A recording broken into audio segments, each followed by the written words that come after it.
Yo, what is up, guys? It is your boy Ice coming at you with a new video from Boom Tactics.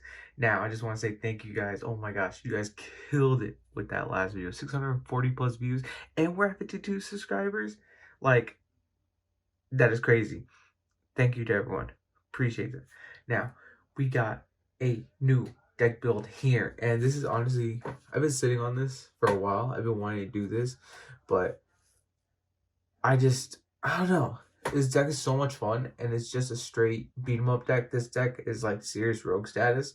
This was, I'm not sure how it plays in the meta, especially with some of the new decks coming out. But honestly, with no events, wasn't even really paying attention to meta. I'm not gonna lie, I've been kind of just like, I've been just kind of enjoying the game. I've been doing a lot of other stuff too. But either way, I really wanted to bring you guys this deck build because this thing is super cool and fun. So we're gonna start off with our main deck. Now again, these are Plunder Patrols. They're super fun, cool looking monsters. Now this guy, Whitebeard, the Plunder Patrol Helm. I just want to show you guys the cards real quick. Like, they are super dope looking. I really like how they're. But basically, some of the best card. Honestly, all these cards are the best card. But you're gonna be running 3 of Plunder Patrol Whitebeard. Now, essentially, you always kind of are wanting to discard him from the hand. He essentially is going to be able to special summon a Plunder Patrol from your deck. And essentially, what card you're always going to be kind of special summoning from your deck is Redbeard, the Plunder Patrol Matey.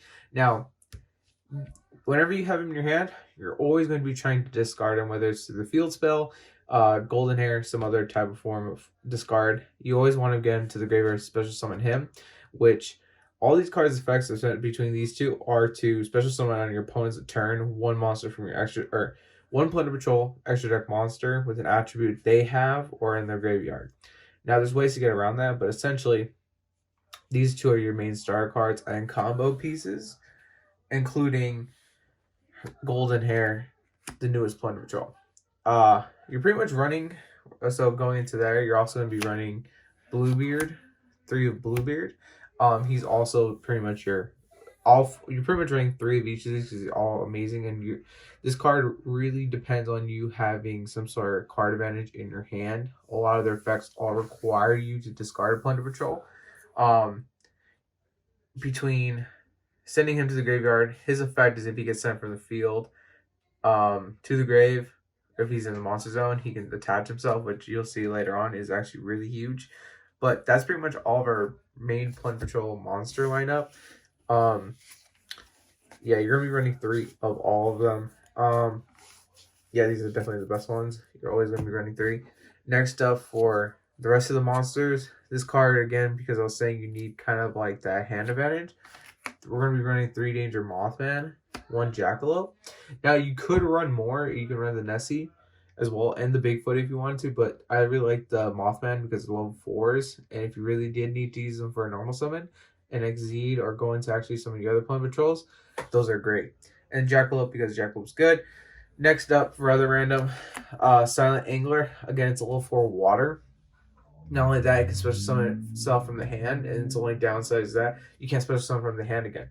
Most of your Plunder Patrols won't ever special from the hand. If you need to, you can use this after you used your effects, and he's just a really good extender for the deck. Next up, the only hand traps I'm playing, just because I really like them, and I feel like, honestly, you can switch them out for anything, Imperm, Ash Blossoms. Honestly, even with the Anglers, you can drop this down to like 1 or 2 and put in more hand traps, but I really like Ghost Girl. She has a really cool synergy with this deck, where because some of your most of your extra deck stuff either negate and destroy or banish and get rid of them. When you negate like one of the more powerful monsters with your Exceed, then you can just banish it. After they special summoned it, you can banish it. It's really cool, and it's not like the biggest oh my god play, but I really like her with the deck. She's really cool. And again, you can easily swap her out with Imperm, Ash, anything you have or you want. She's not, irreplaceable, but I just really like her. I think she's slept on. She's pretty much an Imperm, but they have to special summon a monster. So anytime they special summon a monster, you can negate them, and when they leave the field, they take damage to their attack. It's really like kind of funny. Next up, so that's all the monsters. Next up, we're going to the spells. So 3 of the fusion card. This card is really freaking good because not only is it the fusion card, but it is pretty much a straight getaway to the equip card, which is also super good. So it has a graveyard effect, and you get to equip one of these or a monster to a Plunder Patrol. And then the field spell, which is super freaking good. Pretty much like it recurs itself from the graveyard. It boosts up all your Plunder Patrol monsters, and then you can like send something from the grave or from your hand to the grave. Again, proccing the Plunder Patrol mons. Like if you have him in your hand and no way to get rid of him, you just activate this, send him to the grave. Not only do you get his effect and to search any Plunder Patrol card, but you get to special summon. Like it's amazing. So these are pretty much all the Plunder Patrol spells we're running. These are the best. Next up, we're gonna be running 3 salvage. Now this card is amazing. Like you go through so much materials because of this deck, and this card literally will save all your plays. You can target 2 water monsters with 1500 lesser attack in your graveyard, add those targets to your hand. So this card, literally long game, perfect. Even just continue combos, perfect. Like you get negated, use this, get your stuff back, go again. It's so good. Yeah, you have to run it. I would say this is definitely the must. Next, kind of for our like one-ofs, we're going to be going with Call by the Grave, Forbidden Terraforming, and Forbidden Droplets. Now, Forbidden Droplets you can replace with anything. Forbidden Droplets has really good synergy with this, especially because this deck plays on your opponent's turn. You set this, have like a Whitebeard or something in your hand to kind of play off. You can not only negate because this card gets around Dragoon. You play this, activate, send Whitebeard to the grave, summon Redbeard, and you can still get to play and you negated like whatever. I only have 1, that's why this is in here. I would play it obviously at 3. If you can't, then maybe put in another Imperm, Ash, and you can replace with anything. Same with like if you really want to take like the Ghost Girls out. But that's pretty much all the spell. So this deck has quite a few traps, but the only ones I think are worth playing are the Plunder Patrol booty. Pretty much you can declare an attribute. Declare one attribute and target one face of monster your opponent controls. It becomes that attribute. Pretty much it just makes it to where if they're not using anything you can use, this trap card makes it so, and it's all searchable. There's a few other ones, but I don't really like them as much. This one is a continuous one. Not only that, it has a special summon effect, or you pretty much special. I think you take one Plunder Patrol card from your monster from your graveyard and shuffle it into the deck, or special summon it, and you can only use it once per turn. And then if you don't have any Plunder Patrols on the field, this card goes to the graveyard. So it's super good. It's probably the best trap, and honestly, I would run it at 3 just in general because you constantly need Plunder Patrol cards in your hand. This is one of those decks where you can't fully overextend, and you're always going to need a Plunder Patrol card in your hand. So for the extra deck, we're going to be running 2 Plunder Patrol Brand. This is essentially what makes it a beat 'em up deck plus the field spell. This card is super good. This one so very clearly does not negate spells or traps. It simply just banishes them. You have to discard a Plunder Patrol card, banish it, and then you can search for a Plunder Patrol monster. Next up, we're going to be using 2 Moark. This card is also really good. Banishes monsters. Then Plunder Patrol Least. This is your monster negation. Now, all these cards, after you've discarded a Plunder Patrol card to search, after their effects go through, all get a Plunder Patrol card back to your hand. So you're always kind of being able to, essentially search for, like, pretty much always going to have more in your hand.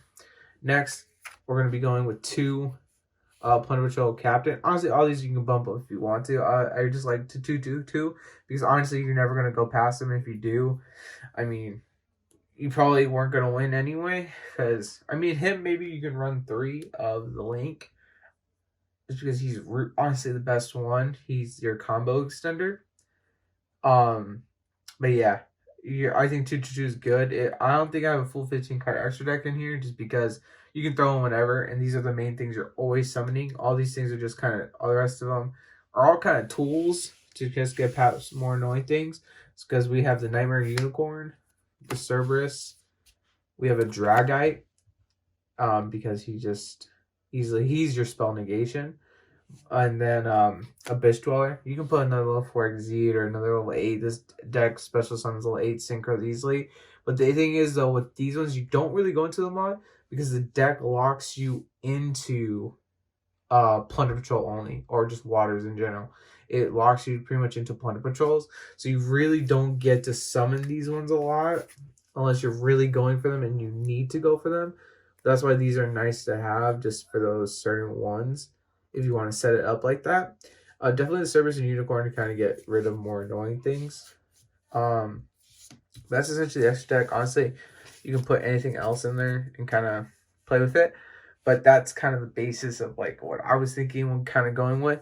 But yeah, this deck is super freaking fun. Let me know if you guys want like a combo video, honestly, because I know there's a bunch out there, but if you want to, I see some of the combos and stuff I do with this deck. It's super freaking fun. It's such like a good deck. Like you bring out like so many cards that you end up with like a 5,000 beat stick, a 4,500 beat stick, like and 4,000 beat stick. Like all these Plunder Patrols just simply just build each other up, and you just get one super like strong like field. This deck though, actually talking about that, this deck absolutely gets crushed to Winged Dragon and Raw. Winged Dragon and Raw 100% destroys this deck. Absolutely. But that is my Plunder Patrol deck build, guys. Let me know what you guys think, and leave a comment, like, subscribe. Probably should have said that in the beginning. And yeah, thank you guys. You guys have a great day. Adios. Son of a bitch!